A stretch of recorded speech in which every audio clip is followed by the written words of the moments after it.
Hello everybody, welcome back to part 2 of our episode of the the Headspace podcast, getting myself all mixed up, for JPEGMAFIA's album, All My Heroes Are Cornballs. So to catch you up to speed, we talked about 8 of the tracks already, and we have the remaining 9 through tracks 18 to discuss on this JPEGMAFIA experience. We already went through our whole intro bit in part 1, and we highly recommend you check out part 1. Or, if you care more about hearing us talk about the whole second half of the album, and that's where all your favorite songs are, you're in for a treat. This is the video for you. I'm just gonna. My name is Holden Stephan Roy. My name is Chris Chrome, and I just want to point out, I feel like you're trying so hard not to. What am I trying to do? Trying not to swear within the first 3 minutes. Oh, I completely forgot. No, honestly, I'd forgotten all about that. Because I'm just into being really weird at the beginning of the episode. I feel like it's a filtering mechanism. Either this interests you, and you're like, I could listen to this guy talk, or you're not, and then you know and you're gone. I understand how my personality comes out, but there's one thing I can tell you. I like me a fun BBW.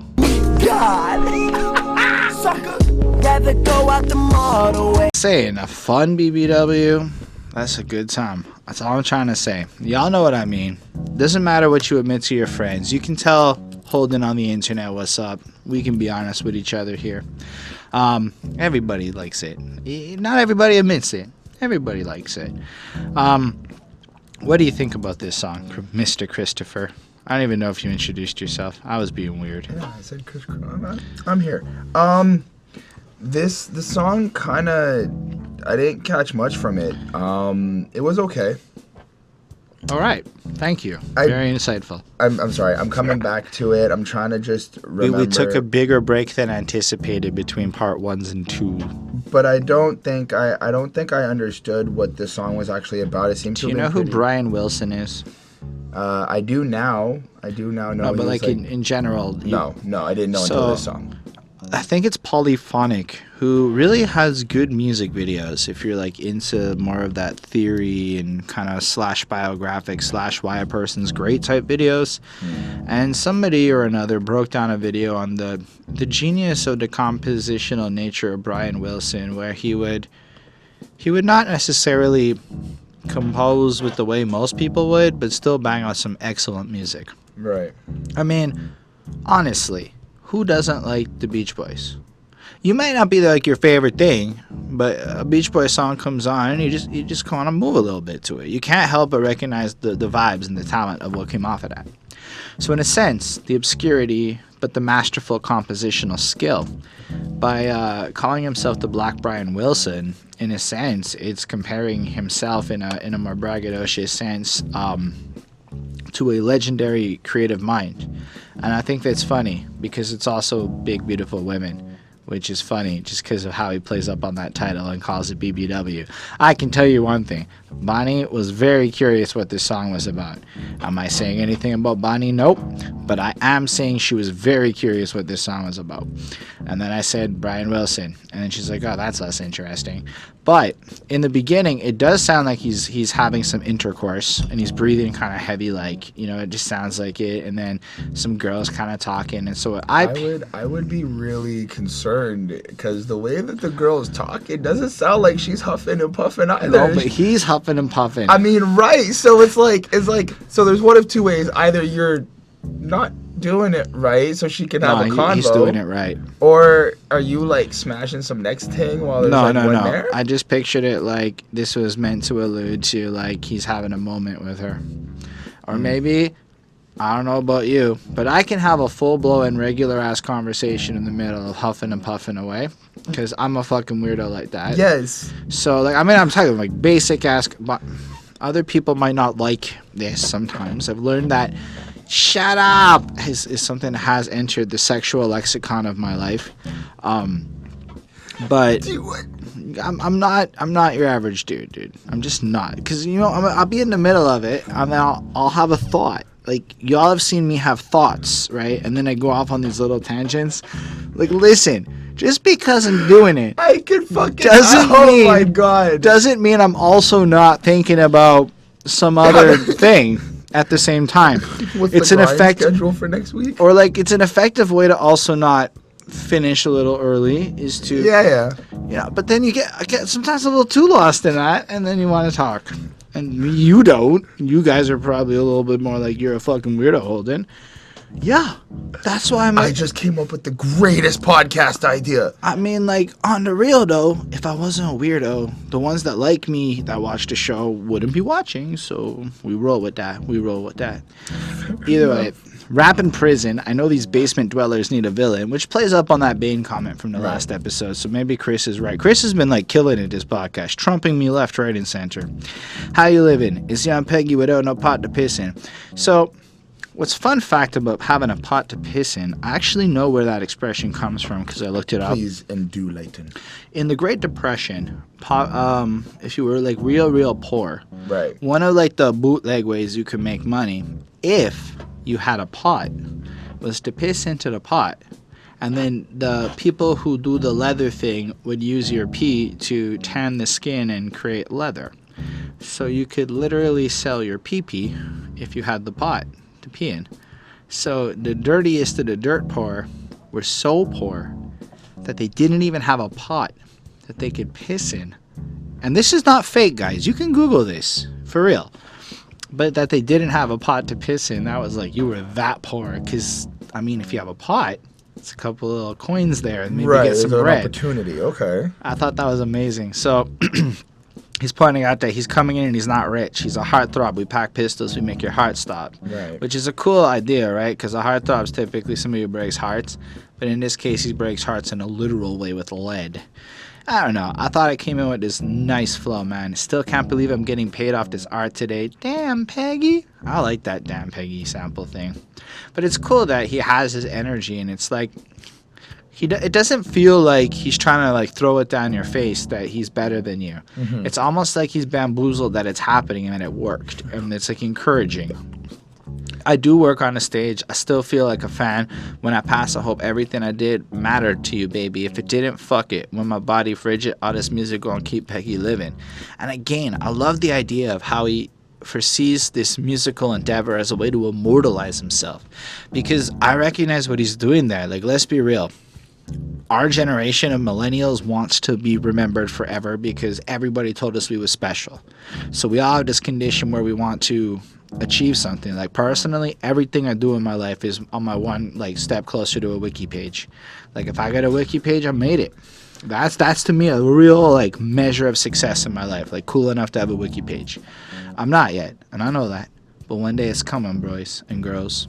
I'm gonna get my wiki page. You get your wiki page, Holden. But in a sense, if I died today, like I said, man, there's like enough on this channel just to make AI robots of us, and that's nifty to me.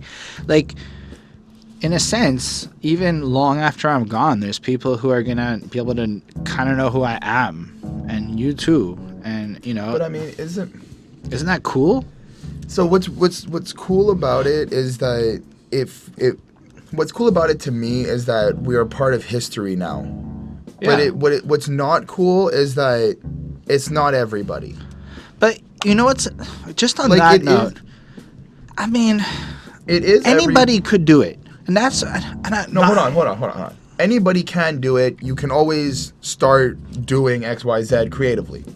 But what I'm saying is like, just because you do something creatively doesn't mean you pop. Doesn't mean you make it to legend status. Doesn't mean you make it to memorable status. But I think that's the point. The point to me isn't if I make it. Let's make it. We've had almost 300,000 clicks on the channel. That's pretty cool to me. 300,000 fucking times somebody's clicked on content. Right. That's amazing. But on the other hand, the more like interesting way to look at it is, let's say you got a girl preggy today. Right. And I got a girl preggy today. Right. And then they had little babies. Right. And then we have great grandchildren one day. Right. But tomorrow, the day after those babies are born, we get capped. Right. Those kids can see who we were. Literally. But that's my point. That's amazing. But that is only for a selected few. But it's not. That's for any. Well, when I say because if you don't make music, if you don't become something that requires a biography or a documentary about you or whatever it is. That's the thing about today is, like, that's vlogging. They're just People. But that's what I'm saying. If you don't do this, But if you don't vlog, then all you really have is your memory book between your family. But what I mean is more to the point. You're saying it's for a select few because only so many people end up doing this. I'm saying that's a garbage argument because in this day and age, pretty much anybody can choose to do this. And just because people choose not to doesn't make the people who do it select. Those are just the opportunists who cared about documenting who they were. You know, like, who can't do this? Like, honestly. No, I agree. It's possible for everyone to do this. Just because you might be out there questioning it, like, you don't need good video quality. Like, you don't. It's a fabrication. You don't, at least to start. You need, like, you can get by on the most bootleg crap today and put out initial content and start your journey. And then because you're passionately invested in your journey, you'll find the next step and whatnot. It's not like the first video we made had this setup. We used to be on a couch sharing one mic and Chris would outpower everybody on every freaking recording. That's true. We used to have a guy who was a little bit on the larger end who could not stand sitting at the edge of the couch because it was awful to be on the couch, and everyone hated sitting at the edge of the couch upright like this, and everybody's grateful for chairs now, but it's not like we had chairs when we started.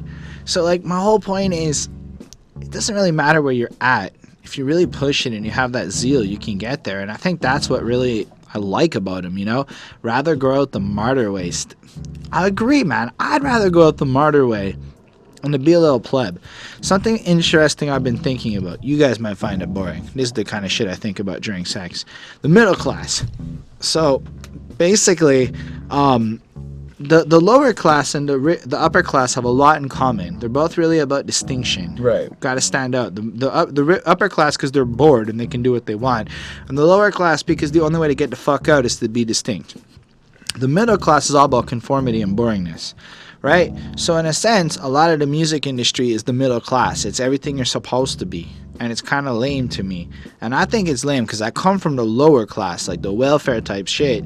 And now I'm up in the middle class. And oiga vault, the middle class sucks. Like, everybody's boring. Not everybody, of course. And I like a lot of people and blah, blah, blah. But, like, the lack of people who actually want to get to the upper class is bamboozling to me. The amount of infighting in the middle class, bamboozling. Everybody's silly, you know?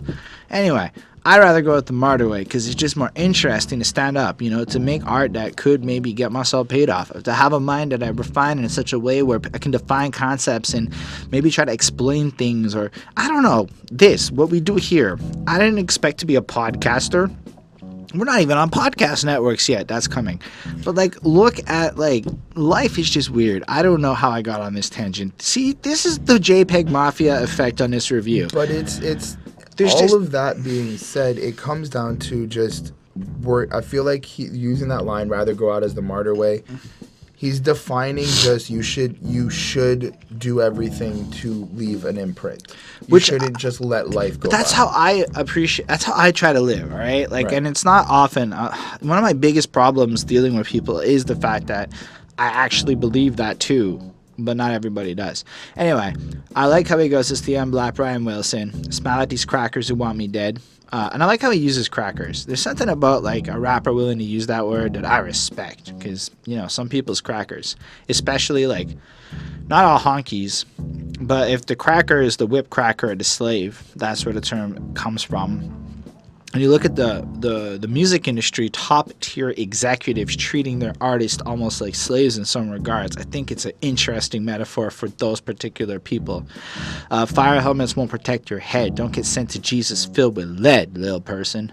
I'm like, damn, that's a really powerful, like, idea, though, right? Like, keep in mind through all of the nonsense, you don't really want to meet Jesus and be like, yeah, I got shot doing stuff, you know? And then it goes back to girl talking, and it feels like they've already banged. They're cuddling. She's in his nook. A little blunty blunt's being passed around, and they're just discussing some stuff. And she's like, yeah, you know, sometimes you got to keep it simple. It's what it is. Yeah, that's what my dad tells me. No, not at all. That's what my dad tells me, too, if I had a dad. I'm like, what a thing to say to kill a vibe, but such a thing I would say. I have a dad. My dad, in case he's watching, I do have a dad. He sometimes takes it personal if I don't acknowledge him correctly.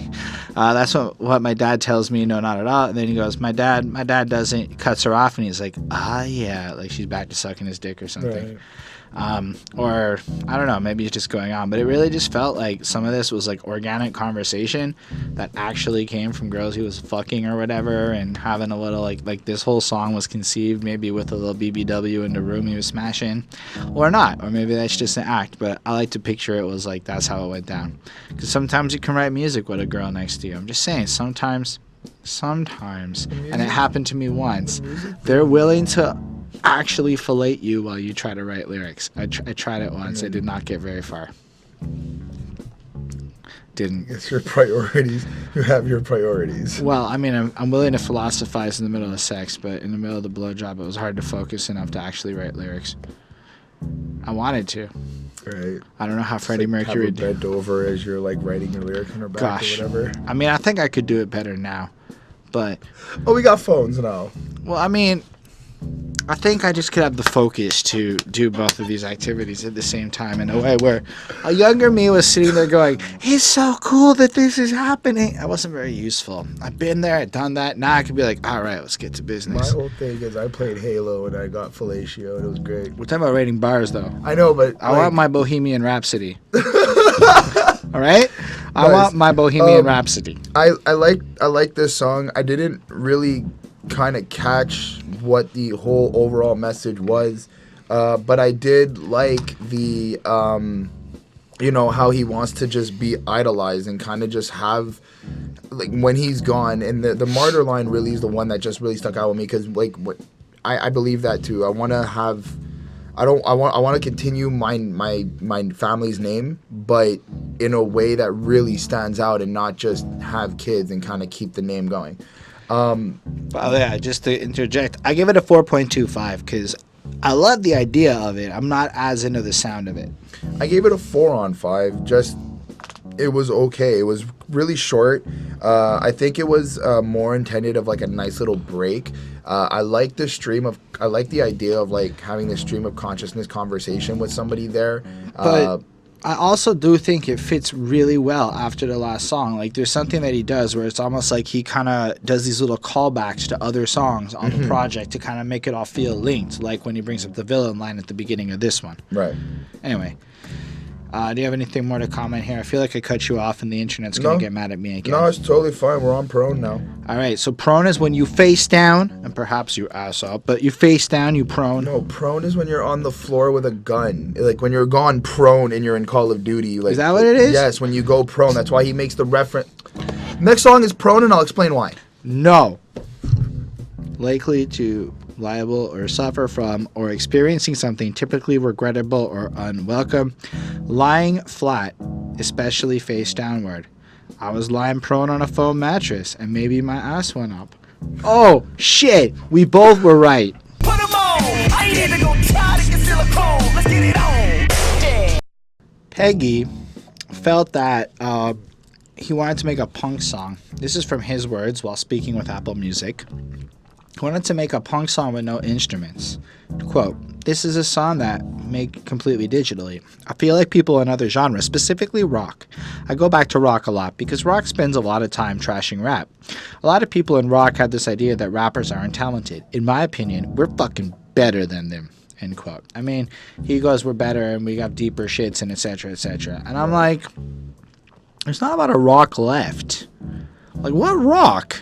There's just like 8 times as many rappers as there are rock under the age of 30. Like, guitar companies are in trouble. Like, no wonder rock is upset with rap. If I don't know, there was this song by Kanan, the guy who wrote the Wave and Flag song for the called If Rock Gets Jealous, or Rap Gets Jealous, because he did a song with Kirk Hammett from Metallica, which is cool, and I thought it was nifty.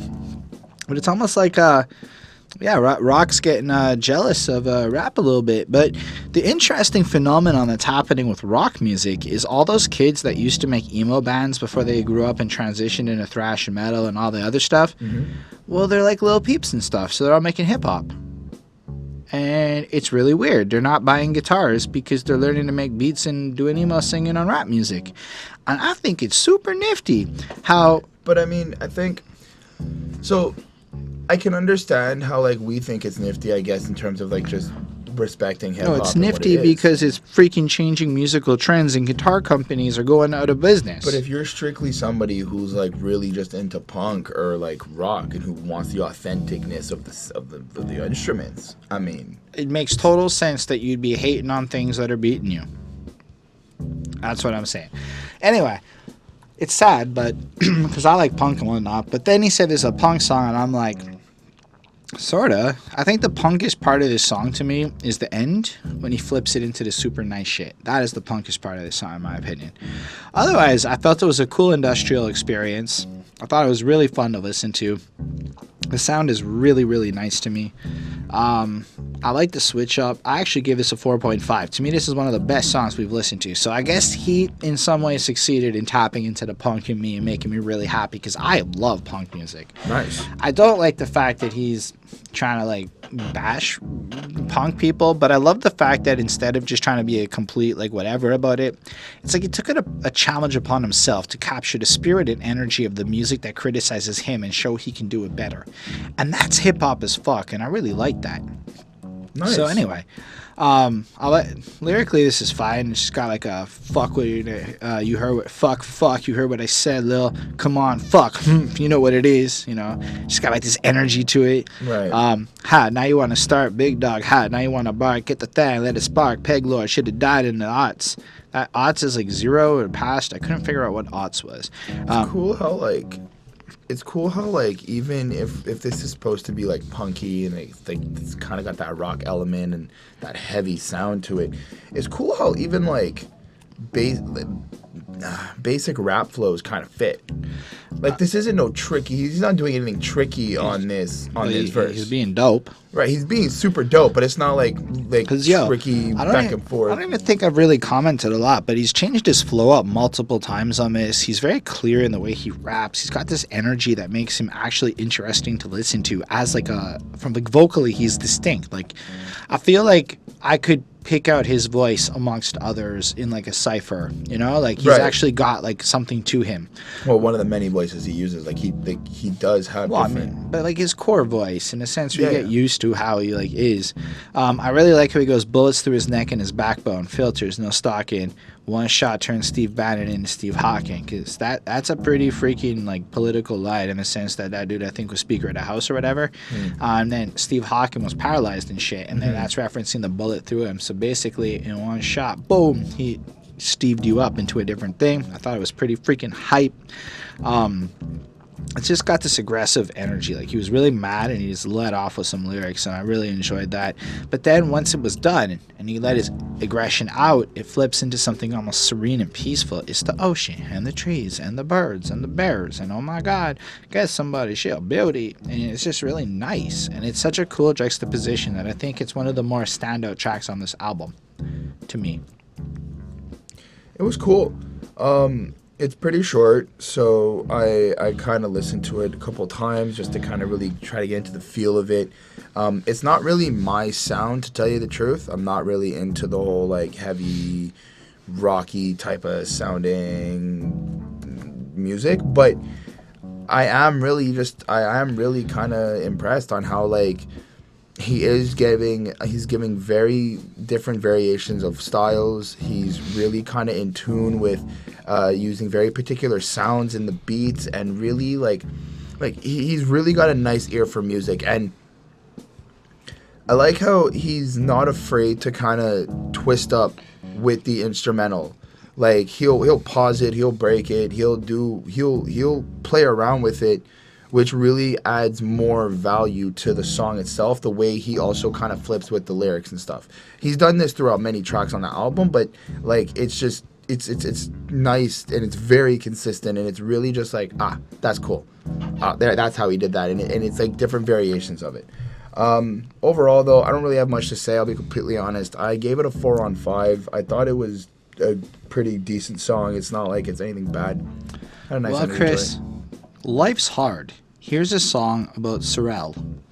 I ain't even die for it, baby. I want you. This song does not have a lot going for it, but unless I'm mistaken, this is a quarter, and I know this is an XLR.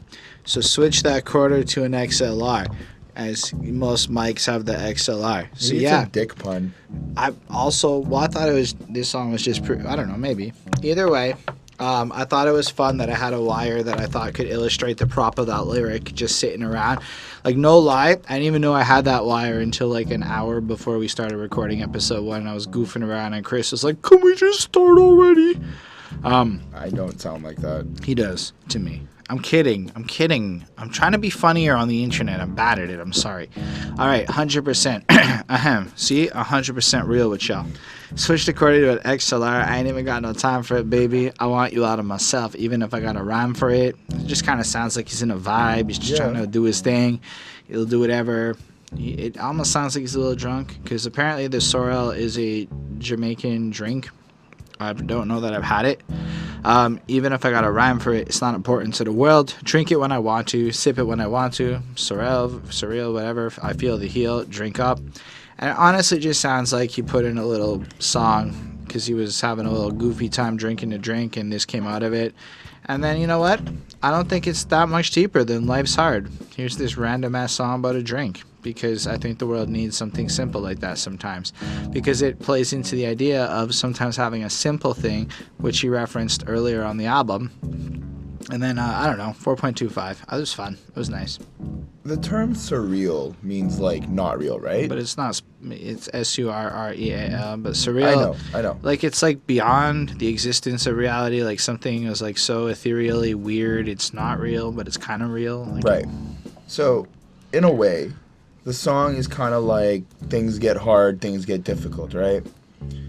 So, in the way I kind of saw it was like he's kind of drunk, he wants to make some music, and the extent of what's difficult for him is switching the quarter to the XLR.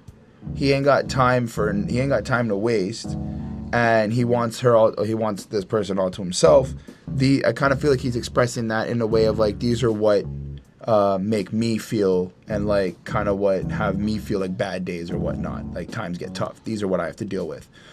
Okay. And then kind of like slips in with the whole like, I'm drinking, but because he's drinking, everything is kind of like surreal, and it's a play on words with Sorrel, I guess. So that's kind of how I interpret it. Maybe I'm reaching. I thought it was kind of cool, but it seems to be very short, very simple. I left it with a 4 on 5. No, I left it with a 3.5 on 5 actually. I feel like it serves its role as an interlude, but if we want to get back into real music, let's talk about that whole over there tactics. Thot Tactics.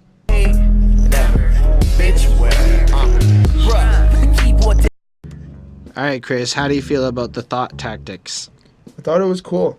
The chorus kind of gives us this sense. I feel like the chorus is projecting off this sense that Peggy wants to be kind of like idolized a little bit. Kind of wants to feel like he's worth something, or like people kind of want to talk to him. That's what I kind of got from that. I Want to Rock Your World. I didn't get nothing from the intro. Didn't seem to me like it actually set up any context or anything like that. But he goes, I want to rock your world. I want to be your girl. I want you. You want to take me out? Yeah, take me out. They ain't never take me down, bitch. They ain't never take my crown, bitch. Hate, never, bitch, wear. And I like how he's kind of going at it from being this idol, this I want you to want me, I want you to want to take me out, but at the same time you also need to respect the fact that I am better, I am good, in reference to like wearing the crown. He's kind of like, I'm on top. Now again, maybe this is also maybe the chorus is from a perspective of a woman. Maybe he's speaking like that, and he's kind of saying like, this is how maybe some of his female friends have been speaking about their relationships or things that they go through, and this is how they kind of feel in terms of being with these people. So that could be a thing as well. But then we kind of go into the verse where I get a little bit confused, because I feel like he's going back to the social media again. I don't think he left it. I think he's kind of like... I feel like this album is super introspective in the sense that a lot of this is like a big therapy session where he's pouring out his state of mind and where he's at with things and whatnot. So if you look at that beginning, people done some shit. Stay calm. Please remain calm. So if we think about right there, he's already addressed the idea of people being haters and beefs throughout this album. Like a lot of these themes kind of carry over, I find. So he's telling everyone to stay calm. He's all right. He built the room. He rules the room. He's got his shit together. He's locked in. He's tight. He's ready to go. And then I feel like the chorus is a little bit like Flossie, you know, I want to be your girl. It's, again, a guy being kind of bold, making that claim. And I think he says that kind of stuff almost for the, not to say it in a negative way, but the shocking value that he's kind of got the power and the, within himself to be able to make that claim so seriously and just sing that out, you know. And then, you know, play You Want to Take Me Out, they ain't never take me down, they ain't never take my crown. Hate? Never, bitch. Where? As in, like, you know, people are just kind of ridiculous. I kind of took it like people, and, you know, back to that social media thing. So in the verse, I really just like black up, make a motherfucker back out, back, G's up, freeze when I put her down, because it's like, in a weird way, a hoe, you would put her down in a sense of G's up, hoes down. I thought it was fucking, you know, really dope, pulling up on the pussy and I'm pulling out. So in that regard, it's both the people he's taking out, the haters, and the vaginas he's smashing, double entendreing that, really dope. But then it just flow down a little bit. Rap people think they so profound, got them looking up like they under, who, now I ain't underground, bitch, I'm over, who you under now, sucker. I like that. So he's kind of, nice, you know, showing a little bit that this is him fighting back. It's like him snapping at the people who are kind of talking shit. I kind of took it as he's also addressing in a way the switch your pitch when I hit the mound rap, think they so profound, got them looking up who they under now, I ain't underground. I just said that. I like the under now, underground, under you now, because of the fact that I feel like he's addressing how quick people are switching statuses. But then on top of that, Thot Tactics, your shit don't bump, you was proactive. So in this case, he's taking that, like, you know, almost like that, like reversing the idea of how shitty these tactics are in a sense. Sneak dissing, that is not attractive. I'm in a slump and I'm bouncing back. And to his credit, he apparently has a song called I Cannot Fucking Wait Until Morrissey Dies about Stephen Morrissey of the rock band The Smiths, who he doesn't like. So he's willing to say names and be direct. And honestly, in this day and age, everybody with their little sneakies and subtleties, it's pathetic. Like, sorry, but if you don't say a dude's name on a track, could that be a result? If you don't say like, a dude's name on a track, you weak, in my opinion, when you're doing the diss thing. Because it's just, look, man, when you got like, fuck Jay-Z, that's how it now starts off, whatever. You know, Tupac would just flat out say Biggie's name, you know, like, I respect that. So when you have a dude who's going out there making little sneak disses and being whatever, and that's a really big trend now. Like, nobody really wants to be on wax saying what they mean. I don't get that. It's just not cool. Like, honestly, what was it, back to back? Like, he didn't actually say Meek Mill's name in the diss, and I thought it took a little bit away from it, you know? That's just my 2 cents. Then, you know, the outro comes in, and it just kind of feels like a nice flow. Like, I feel like this is him kind of, again, mocking his peers and pointing out how ill-effective they are against him. I really enjoyed the overall flow of the song. I thought it was good to listen to. I give it a 4.35 on 5. Nice. I liked it. I like the little, I like these little kind of short songs we're getting. Like, they're all generally really short, but these are like a minute to almost 2 minutes. So they're kind of jam-packed a little bit, which I do enjoy. The beats are really great. Everything about this was nice. I gave it a 4.2. All right, so next up on this has a feature. It's called Free the Frail. This shit is out of my hands. What I really like about this song is he almost like flips it up and kind of goes into the other side. As much as we've seen maybe his frustration with other people, there's also his feelings that he's also dealing with, you know? You think you know me. You think you fucking knew me. And they both kind of say the intro instead of having the same sample. And it's an interesting thing, like, you think you know me. And even if you watch somebody on the internet, you listen to their music, you're really just getting an image of who they are. You don't know us. You know what we do on camera. So you think you know me. It's an interesting idea to me. And then I like how it flows on. Don't rely on the strength of my image, baby. If it's good, then it's good. Break it down, the shit out of my hands. I feel. But don't rely on the strength of my image. It's almost like you have to consistently reprove yourself. The idea of resting on your laurels is this expression where you've succeeded for so long and you just rely on the fact that it will keep happening. That's what Napoleon did when he got defeated. And if you look throughout history, it's the people who rely on the strength of their image that ultimately fail. So it's fascinating that he would take such a wise idea and drop it like that. But then how does the verse go? I feel annoyed. I'm feeling strange. I feel the gains. I feel a void. I'm still a roach. I'm doing shows. I feel employed. Even though I'm coy and you know the boy, come on, I still feel the same. I feel afraid. This easy I'm feeling frame. Anyway, so basically with all of that, it's like he's winning. And he has like these positive things, like I got gains, I got money coming in, but like I'm also feeling frustrated and like things aren't necessarily good, like, all too good with it, you know, like it's not perfect, something's not right. Well, the way that I kind of took it in a sense is that don't rely on the strength of my image. I feel like hey, if it's good, then it's good. Break it down. I think he's trying to address that.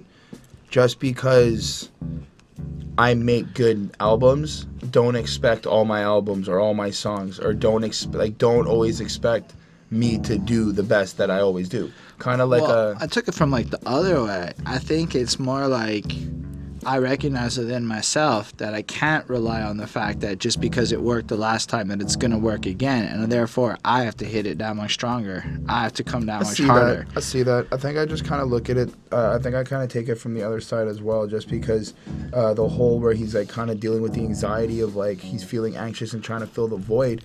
I'm still a roach. I'm doing shows. I feel unemployed even though I feel employed. That's the opposite of unemployed. Oh. I mean, it's like, look, I feel afraid this easy. I'm feeling framed. I wear a mask. I see the Bane's. Interesting that, again, he uses Bane as a villain character to bring back, referencing something earlier on the project. But even that, I feel like he's expressing that he's trying to live up to whatever the fans are expecting him to do. And that's kind of giving him that anxiety. Yeah, but, like, okay, look at the next part. I'm on the web. I net the gross. All right, so I'm on the internet making money. I see the growth. I'm positively growing. I feel engaged. I'm in the game. Don't need a coach, but I really do. Really don't. I just been in my head. I'm getting fried. I'm on the side. I played with fire. I can't retire. I need the bread stat. It feels like he's winning, but he's not thrilled with how things are going now that he's winning. And it's kind of this back and forth, like he isn't comfortable with the situation. Probably because, like he said, he sees the villains. He sees the dark side of it. But at the same time, how do you not do it? He wants to get paid. He wants the situation out of it. Right. Then that hook comes back in and he realizes, don't rely on the strength of my image. If it's good, then it's good. Break it down. The shit's out of my hands. Whoa. So what he's saying there is, look, I have only so much control. I can't just expect that it's going to be a certain way. I'm not going to rely that my image is there. I'm going to put out the best that I can.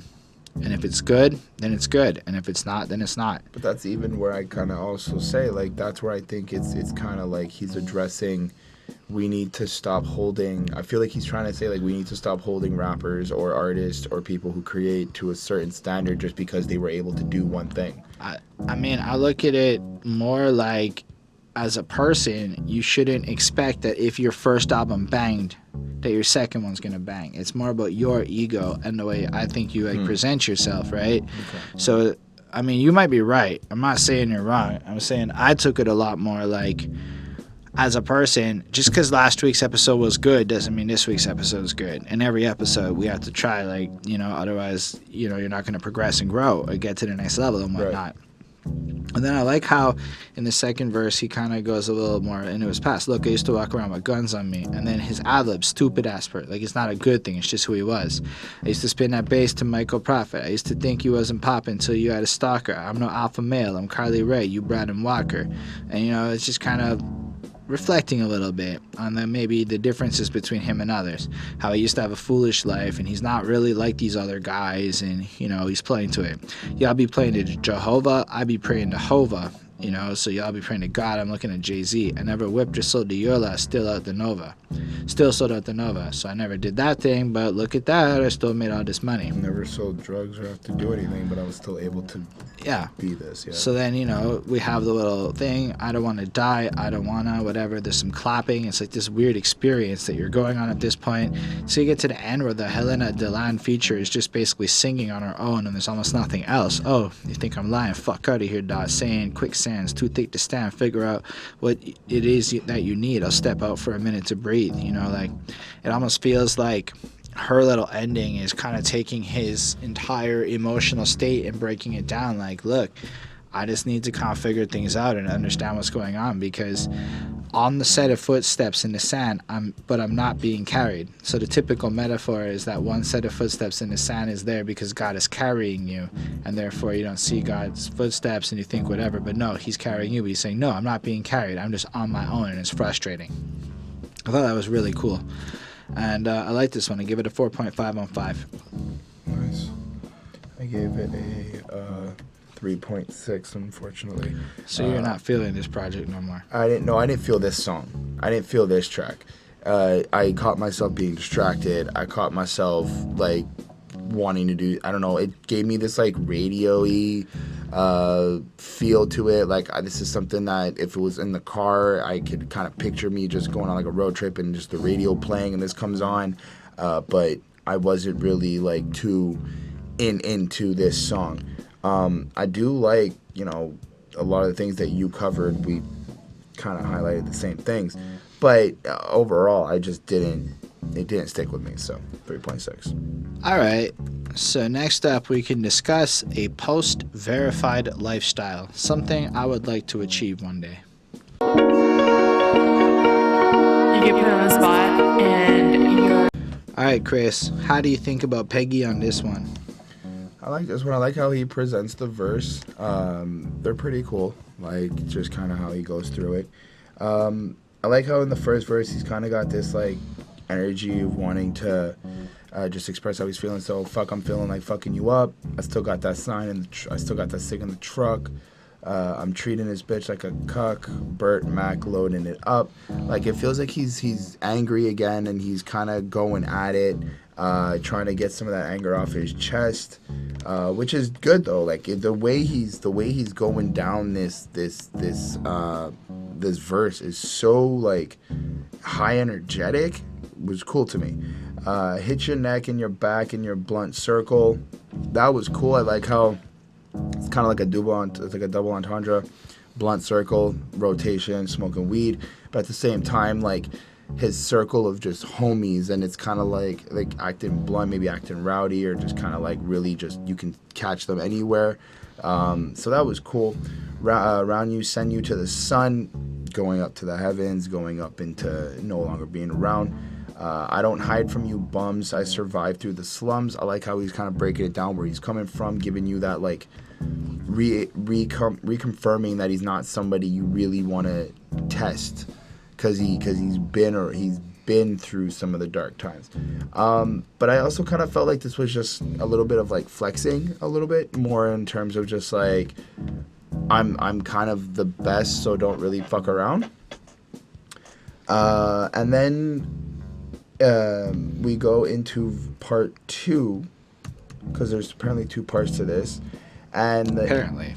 In the intro to part 2, we've got this kind of setup of keeping it going and keeping this vibe. So, like, let's get it, boy, let's get it, you know what? Kind of like just, we'll keep it going. Like, he just came off the first verse. I feel like part 2 is continuing that energy that we got from the first verse. And it's like, we're going to get the money. We're going to vibe to it. We're going to catch that. Okay. And then I like how it kind of goes on and gives you this play on words of when there's like this girl who goes, we playing with pencils for fun, and then he switches it up when he starts the verse and he goes, we playing with pistols for fun. And I feel like he kind of brings down where he comes from in terms of being in this like violent atmosphere. Mom told him not to rely on guns if he needed to ever take out enemies or whatnot. He could always do it in a different way, maybe music, maybe lyrically, rap battles, stuff like that. But then I like how he kind of addresses that when he dies, when I die, I want all my enemies to take a sigh and say R.I.P. and everybody that I don't fuck with all of a sudden started fucking with me. The idea that you kind of become famous a lot more after you pass away as an artist kind of came to my head, where right now he's there, he's doing the grind, and he's coming up, and he's trying to get everybody, he's trying to get to that peak of his life, but maybe not a lot of people are really fucking with him, maybe not a lot of people really know what he's doing, but the moment he passes, suddenly everybody is interested, suddenly there's an actual type of fame, type of glorification there in what he does because he's no longer around. It's a weird concept. I know It's a really not weird concept. It's a really normal, happens all the time concept. I still think it's weird. I mean, if somebody's alive, you should be if you don't fuck with them while they're alive, how are you gonna fuck with them when they're dead? Because maybe there was no reason for you to Google who they were until they died because they weren't significant. Guess so. No offense to anybody that feels that way. It totally makes sense that after you're dead, people are gonna get more curious about you because you're gone. I mean, I don't really... This song just has, again, this whole, stream of consciousness kind of flow to it, right? In the first part of it, he's got a more aggressive tone to it. He's fucking angry, and he's, coming back at the situation, and he wants to, lash out at people. And then you get this little bridge where it's almost pensive, and it's not just about going to get money or whatever the hell you were talking about.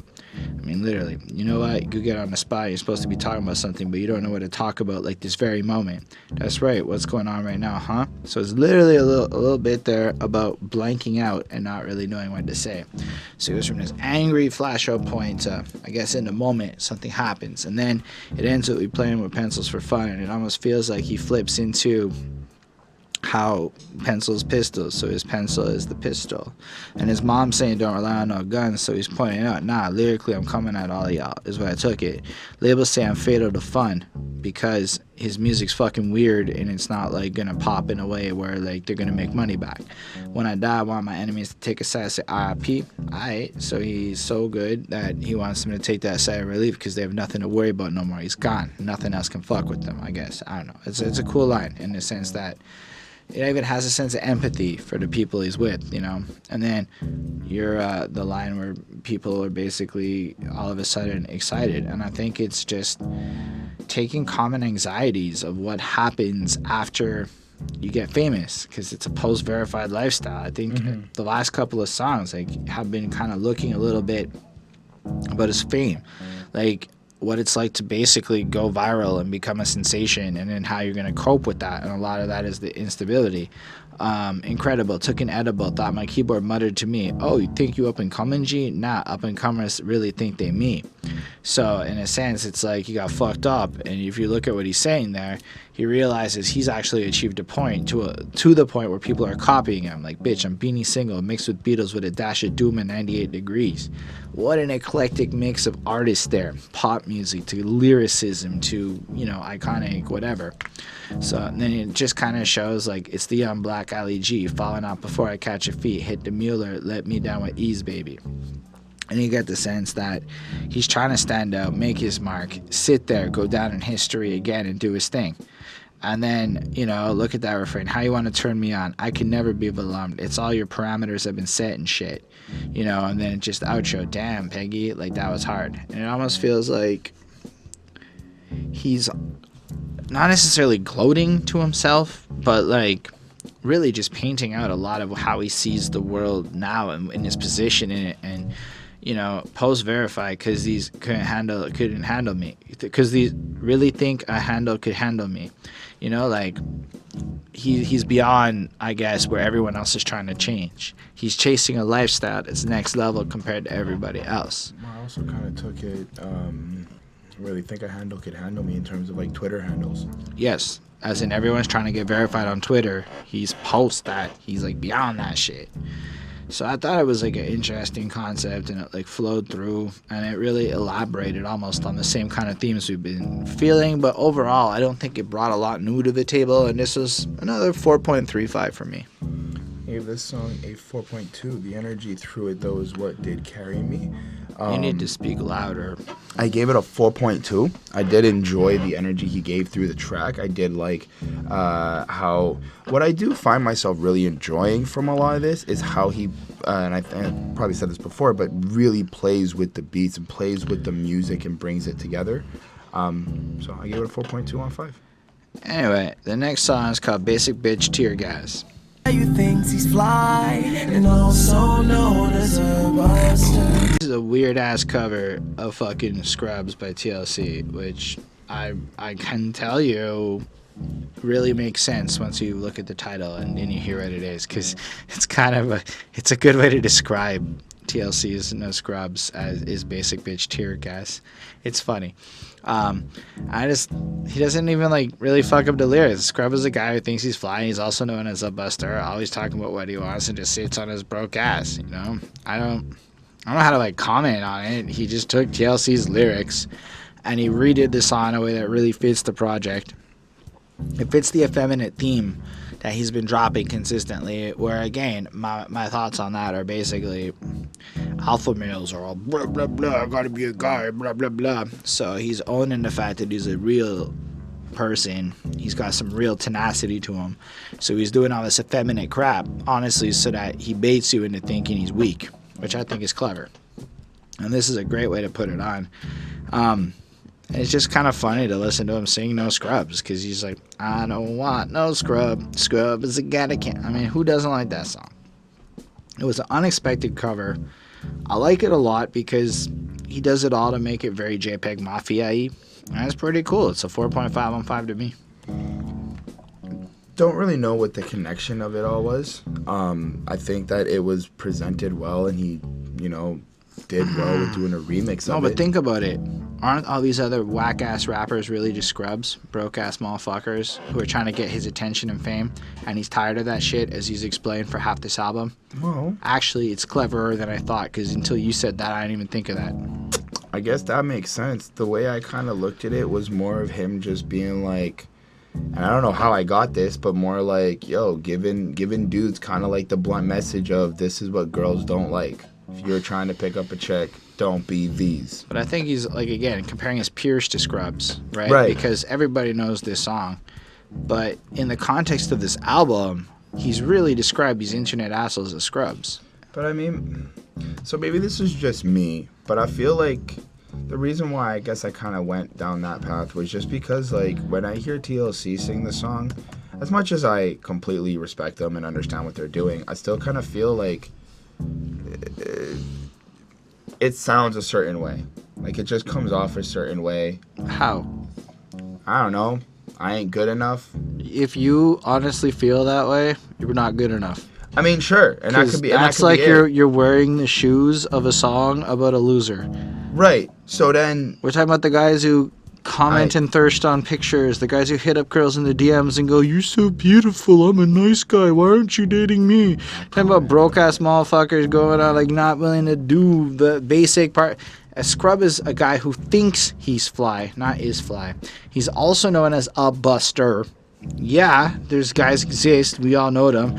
Always talking about what he wants, boring. And he just sits on his own broke ass. Yeah, he doesn't have any ambition, he doesn't fucking try. Fuck that guy.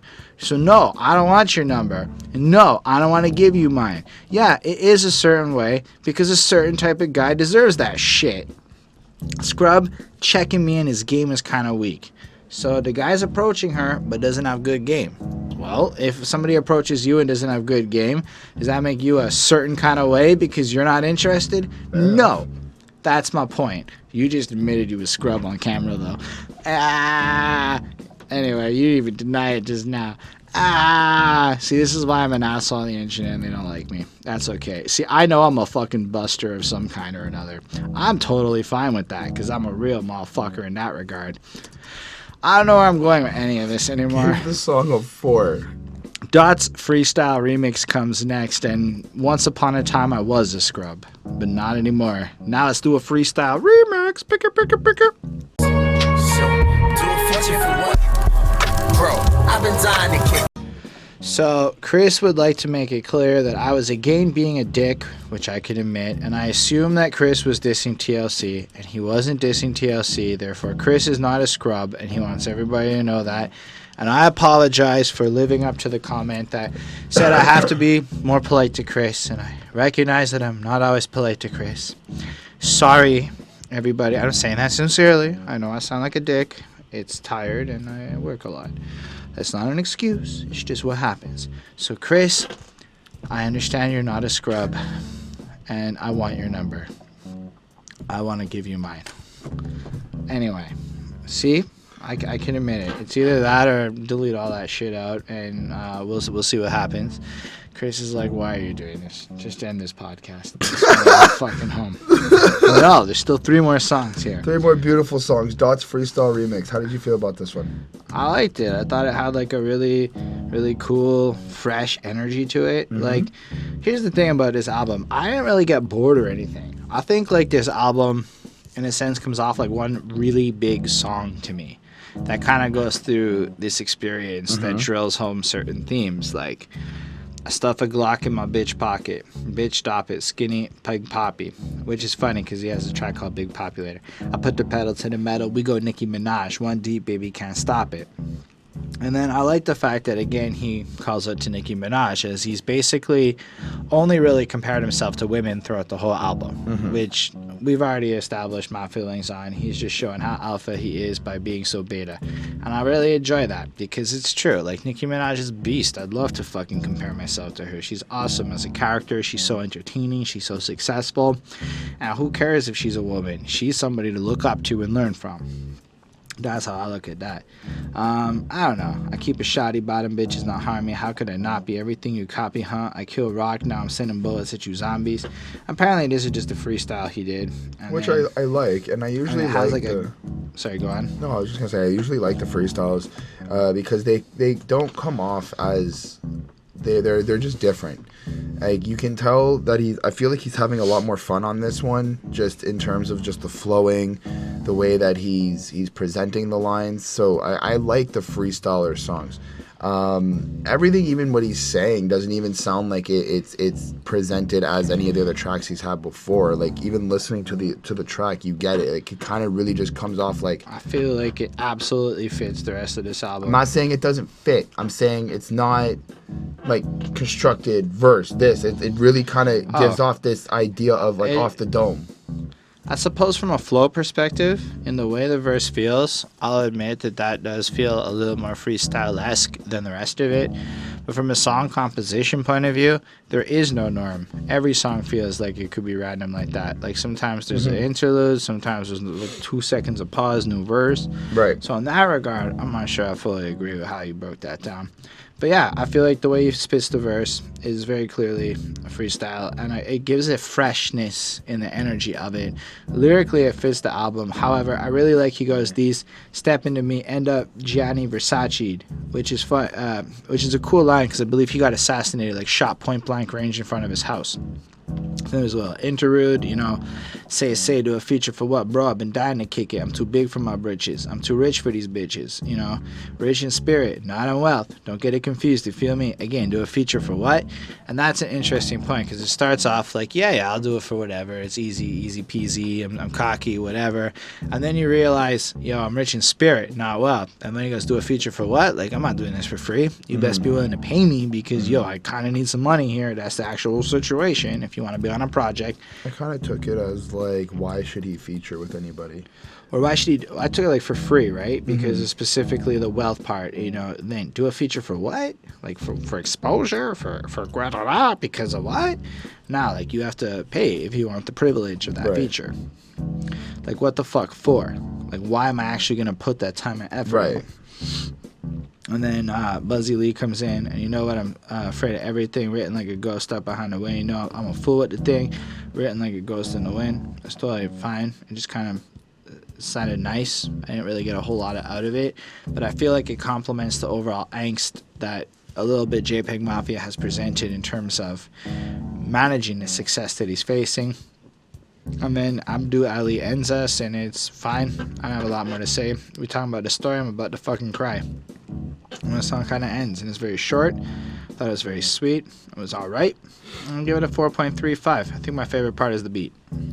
I like, so I kind of like how Buzzy Lee kind of gives off the inside of, like, the inside feelings of the song. The verse itself, verse 1 from JPEG, kind of really feels a lot like macho-y, flexy, kind of bossy, you know, not really fucking around. Like what a freestyle would actually sound like if it's coming off the dome. You want to sound like the best rapper, the best this, the best that. And then, yeah, we have the interlude about kind of just acknowledging, like, why should I do a feature? I'm worth this, I'm worth that. But then when we get to Buzzy Lee, it has this... Well, just to be clear, though, I'm worth this, I'm worth that is I'm not worth a lot, so you must pay me. Not in the other direction of I'm really hot shit, so... Right. You know? Because it's funny, because it starts off like he's hot shit until you get to the end when you realize... Mm-hmm. Anyway, go on. No, but I was just going to say, I feel like Buzzy Lee kind of gives off the realness behind the facade. Right. In a sense. So, like, as... JPEG is out here, you know, freestyling and acting all macho man or whatnot. In reality, he's really actually feeling afraid of everything, kind of feeling like he's behind the wind as a ghost, like he doesn't really exist, he doesn't really feel, and that's what I think this is supposed to do. I think that's what Buzzy is doing in terms of the presentation there. The outro from Abdu Ali was nice. I don't think I guess it's supposed to connect to the next track that's kind of what we've understood through. Well, I don't know, at this point I just feel like it's, honestly, sometimes the songs would switch, and the only reason I know is because I was staring at Spotify, not because there's an easy to identify song cut thing. Fair enough. But overall, I did like this song. I thought it was good. I thought it had kind of brought back some of that energy, so I gave it a 4.2. All right, next up we have Buttermilk Jesus type beat.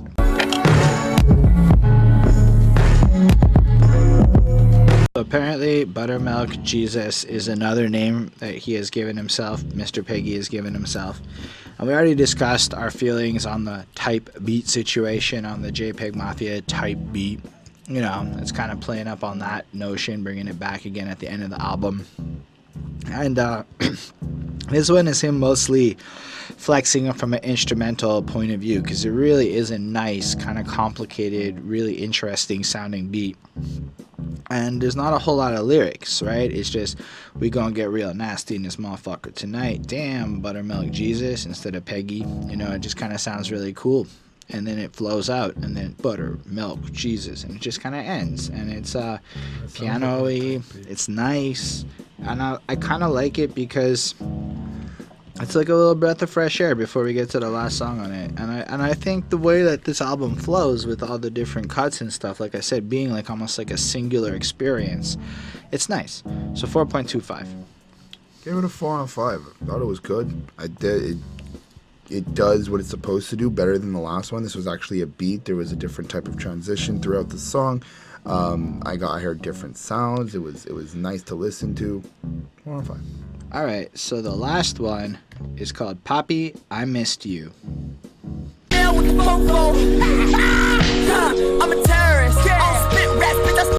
So this song kind of has like the part with all the vocals in it, and then the weird interlude beat outro-y bit. But how did you feel about this track? I thought it was dope.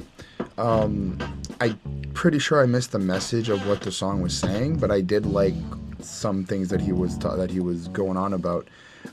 So when he goes in the first verse, when he starts off and he goes, heard white folks like beer, don't know what he's trying to say that. Rich young swan, I sear, still not following, but fuck him, he's not top tier, and he never ever spit a fucking rhyme that made me care.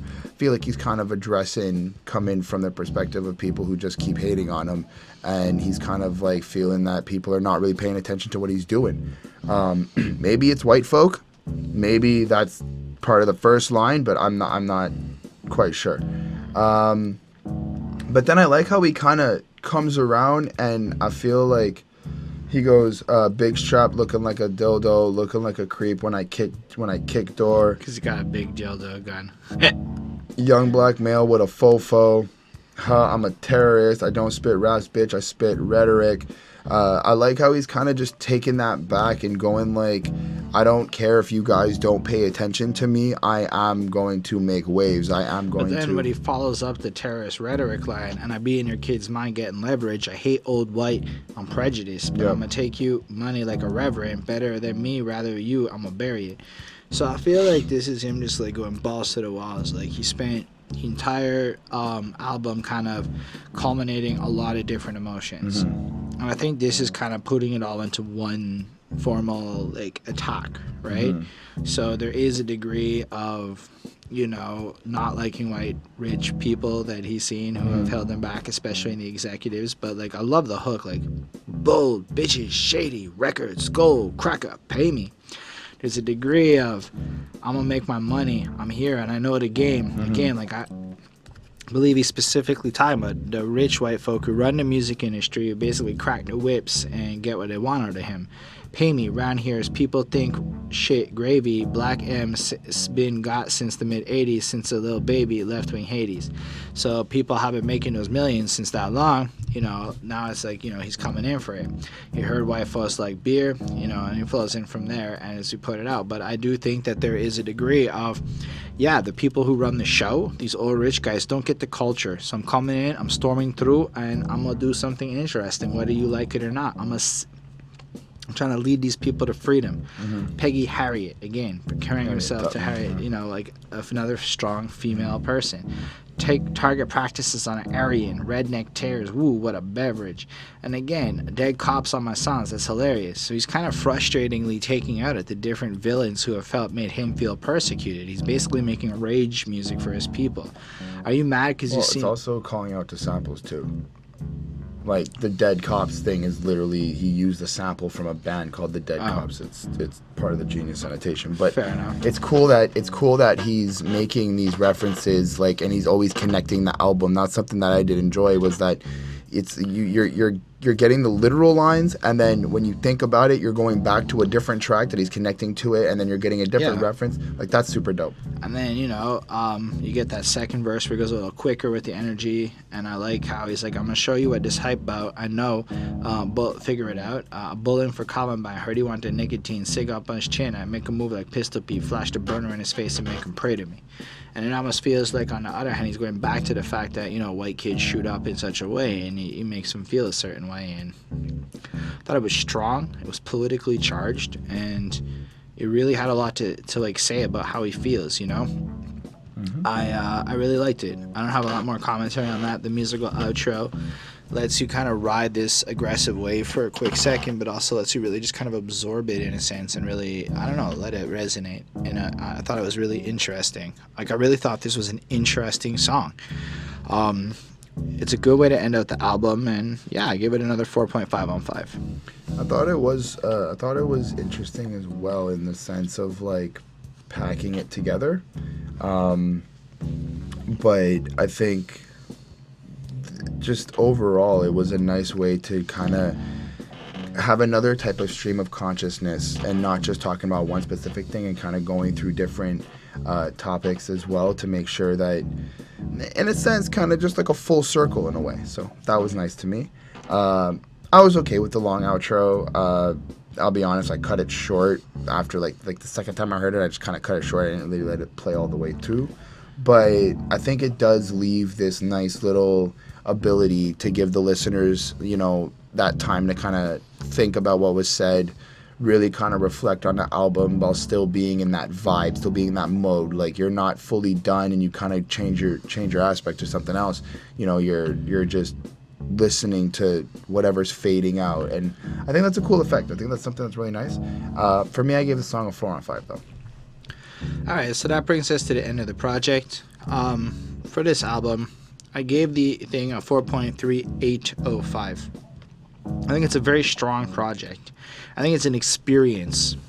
Something that I don't know, like we brought up a little bit on the last part.